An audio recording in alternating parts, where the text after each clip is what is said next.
The Chaos Cultist challenged me to get my Seraphon Spearhead painted up in the month of November. And in today's episode, we're gonna find out, was I successful? Did I actually manage to get all 14 models painted up?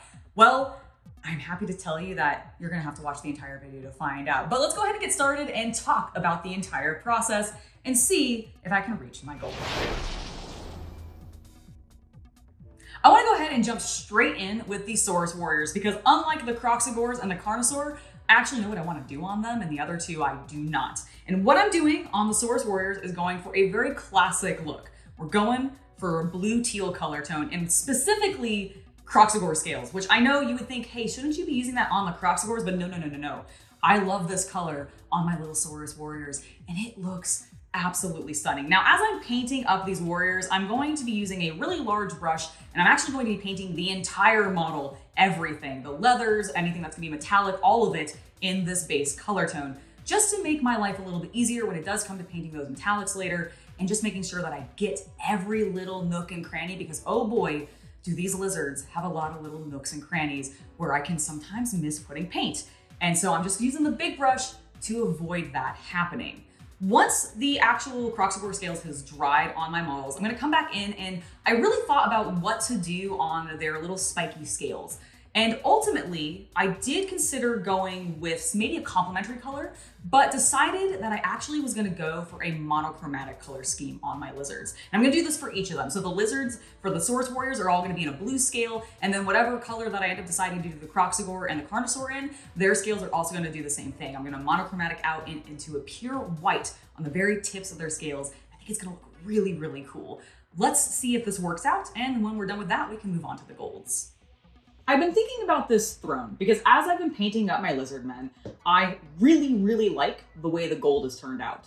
But you'll notice that the main lizard that actually rides this throne on top of my big boy, he's got a lot more armor on him, and I want to keep the armor in the same tone that I've done everybody else so far, so that deep, rich gold. But because the lizard men are kind of like, have El Dorado, and I really want to go for that kind of vibe, I want to stick with gold tone. So I think what I'm going to do is I'm actually going to pull out Glistening Gold, which is another of the Duncan Rhodes colors, and use this because it's a little bit lighter, and this is going to be the body of the throne, whereas all of the little embellishments here, like all these things that are holding the horns on in this piece at the top, that will still be done in the richer, deeper gold of the Dragon's Gold. I think this combo is really going to give me the effect that I want. I was worried that everything was going to be too homogeneous, but now I'm going to have two different golds, and I think they're going to play against each other, and I may even end up using a little bit of a dry brush with some silver to really lighten this down if I feel like it's not quite getting the effect I want. But I really want to try to avoid that because again, I want that El Dorado vibe. I want all these rich, beautiful gold color tones on all of their armor, weapons, and accessories. I think this is going to give me that effect. So let's go ahead and try it out and see how it looks. The two different golds that I decided to use worked perfectly. However, I want to enhance their differences even further with a lovely wash. And for the Dragon's Gold color tone, I'm gonna go with Reikland's Flesh Shade. I love this combination. As I was showing progress of the Saurus Warriors on my Instagram as I was working on them through November, people were like, oh my gosh, what are you doing what's that combo of colors? It's just Dragon's Gold from Duncan Rhodes, as well as Reikland Flesh Shade from Citadel. It's a beautiful combination, and I love it. Now, when it comes to the throne with that lighter gold that I went with, I decided to do a Seraphim Sepia wash on this so that it stood out a little bit differently, didn't get quite as dark, which is exactly what I wanted. And once those washes dry, I'm so incredibly happy with how it looks. The Saurus Old Warrior, or the Old Blood, I believe he's called, when he sits on the throne, he looks stunning in it, and I'm so pleased. Now there's just a few little details to take care of, and we're gonna talk about those next. The detail that I specifically wanted to call out on the Saurus Warriors is the feathers. There were two particular warriors that had feathers, and that's only if you go with the guy that has the big banner as well as the musician. But I really like these little elements, and I thought of a few different ways to accent them and ultimately decided to go with bringing in some warm color tones. To do that, I'm going to wet blend a yellow and an orange together directly on the feathers, and this does such beautiful things. And I have to tell you, if you've never tried wet blending with contrast colors, I would highly recommend it. They are just so fluid and so wet already that it makes the process very easy. And if you don't like what you're doing, you can easily just soak it all up, reprime it in a flat color and try again, and it does not add a whole lot of just extra gunk onto your model. I really, really like how the feathers turned out, and now we can finally move on to those Croxagores, and I think I know exactly what I want to do for them. Hey guys, I'm just jumping into the video to remind you to hit that subscribe button if you're enjoying the content that you find here. And if you're into the spicier side of the hobby, then I invite you to join my VIP page. New subscribers get 50% off their first month's subscription. I hope to see you there. Now, let's go ahead and get back to the video. I am loving how my Croxagores are turning out, especially the green that I decided to go with on them. And I know I said that I wasn't going to use a green on this project, but I can't help myself. I just love the way that it looks. And I even did some testing beforehand on this little Space Marine here and decided that Mantis Warrior green was going to be it. I just loved the yellow undertone. Now, I'm about halfway done with my Spearhead at this point, and I know that I'm supposed to have this entire project done by the end of November. So, Chaos Cultist, where am I actually at? How much time do I have left? Well, you need to have it done by the end of November, so that would be midnight on November 30th. Yes, yes. And it is currently about 7 p.m., give or take, on November 26th. Oh. Okay, all right, that's fine. The Croxagores are nearly finished. I basically just have the details left to do on them. As you can tell, the bases are almost finished. It's literally just a few minor little details like the rocks, and there's a little frog. It's very, very cute. So I think I can get that done this evening. And that means that all that I realistically have left is the big Saurus, because I've actually already painted the warrior that rides on his back, who's in his throne. We saw that during the portion where I was painting the Saurus warriors. So I'm cutting it close, but I can do this. Wish me luck. And hopefully at the end of this video, you'll see complete Spearhead. Let's do this.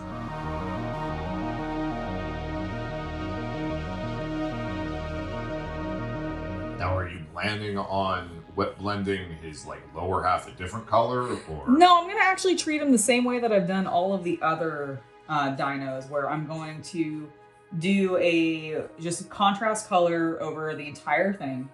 And then I'm gonna come back and highlight the bone, the spines. So that will be on him, it'll be his back spines as well as the spines on his legs.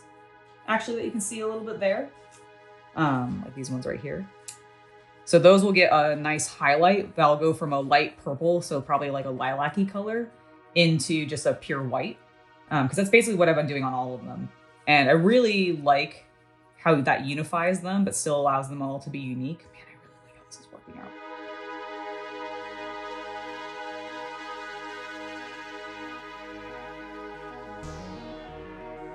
Guess what happened as soon as I finished painting the purple on my Carnosaur? Chaos Cultist walked into the room and went, "Oh, Barney."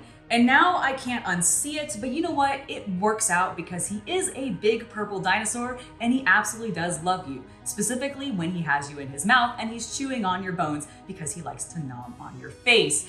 So, Barney it is, and now that he is pretty much nearly done, the main thing that I have left to take care of on him is specifically the details around his mouth. And much like the rest of the warriors that I painted in this particular Spearhead, we're going to go with Sigvald Burgundy in the mouth for a lovely deep pink color tone. This is one of my all-time favorite colors for just the insides of a big open screaming monster maw. It just looks so good, and since it's Sigvald's color, I always get to add a little bit of Slanesh to every single one of my models. It's just delightful.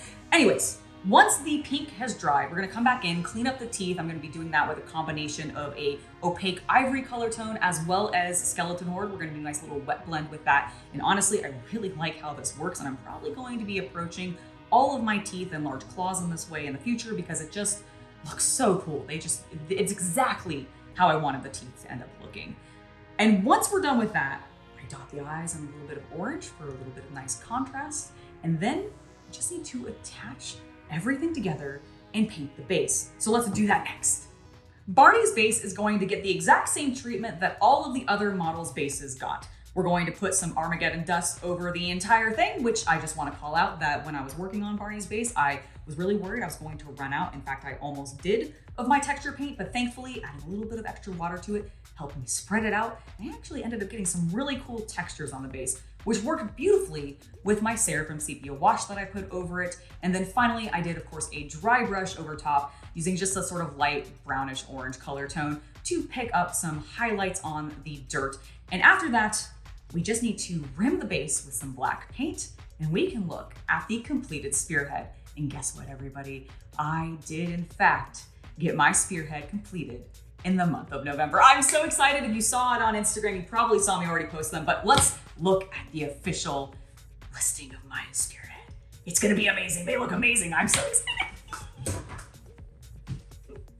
Who'd you knock over? I don't think I knocked anybody over. I heard something fall. Oh, I knocked over Krieg's Guardsman. Oopsie. And here they are. My completed Seraphon Spearhead. And I love how vivid and bright and candy-like they look. I could just gobble this entire Spearhead up. I won't, because eating plastic doesn't seem healthy, and these are very spiky, and I definitely stabbed myself in multiple times while I was painting them on all of their little spikes, and I don't want that pain in my mouth. But I am extremely happy with how they turned out, and I'm especially proud that I managed to legitimately get them done in a month.